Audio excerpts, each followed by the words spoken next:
Hello. Today I'm going to show you how to install and use your iPhone 16 Pro and Pro Max using a nano SIM card, and you can also use an embedded SIM card, an eSIM, in that device here, in this smartphone.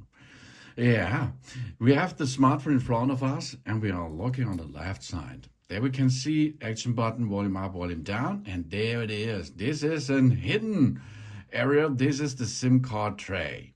There you can find a tray to host your SIM card. For this you will need an SIM card needle. It's an extraction tool for this part of the smartphone, and you can see there is a hole.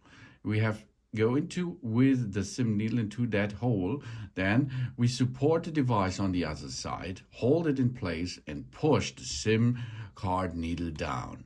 And you can see now this is opened anymore. Really cool.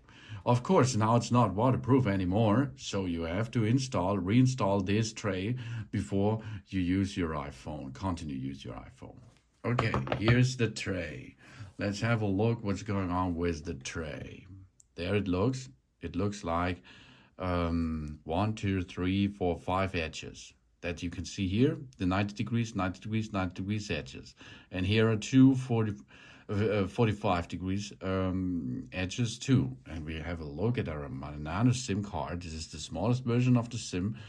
And you can see the same.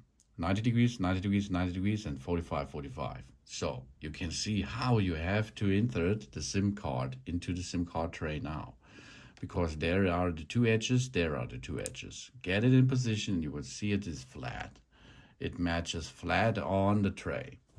Now you insert this tray holding staff into your machine again.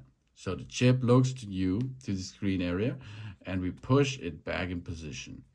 And take really care, it has to be flat on the surface. That's really important because of the water protection. Now we have inserted the SIM, and you can see on the right upper side you will see another information about our broadcast system. Go to settings and then go to mobile services, because this is of course a mobile services part of it.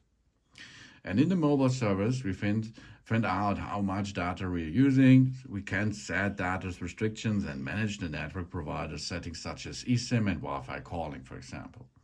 So mobile data we can switch on or off if we like. We can make mobile data options, roaming on or off in 5G in automatic mode. Data mode will be standard, or if you like to go to allow the data on 5G, for example, or low data mode. If you use low data mode, of course, it helps to reduce the mobile data usage by pausing automatic updates and background tasks. Then we can edit here the personal hotspot. We can turn on the personal hotspot to give other nearly devices internet connectivity, for example. And here you can see the network selection. This is the provider's informations and Wi-Fi calling. If you like to use that, you can switch that on or off. We call on other devices when nearby. That means your Apple Watch, for example, can take a call and make calls, or your earbuds and something else, or your iPad, for example. Mobile data network, information about the providers, network provider services, and SIM pin. You can give a SIM pin or you can remove the SIM pin. And here it is, mobile data, current period informations, and which apps are using that data. Wi-Fi assist, iCloud Drive, iCloud Backup, current period, lifetime, call time. Because this is a smartphone, so you can make a call with that. Oh yeah. And here it is to add a eSIM. Here, add eSIM. eSIM is embedded SIM card. That means already on your device is a SIM card installed. This is on the board. So we can transfer from a nearby iPhone if we have a running contract with a provider about a eSIM or a mobile broadcasting something, then you can transfer this from another iPhone to this iPhone. Or we can use a QR code.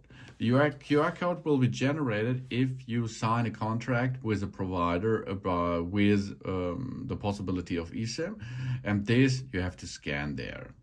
Okay, you can learn more if you like, or you can do this manually. Because on this QR code, you get the information SMDP plus addresses, activation code, confirmation code. This is optional.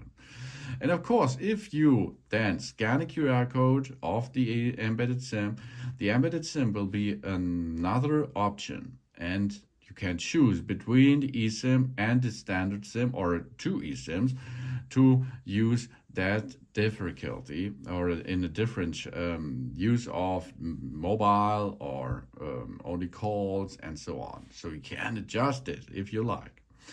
To remove this SIM card again is go to the SIM card tray, push back the needle into position, give a little bit push, and you see no SIM is available. Extract the SIM card, get them into another smartphone, for example, or a camera system, and then push it back in position, the tray, and you are back in business. Or you can use your smartphone without a SIM card, of course, but then not mobile, only by Wi-Fi, for example. So thanks for watching. Please subscribe me and give me a positive feedback, and I hope to see you again on my channel. Santos.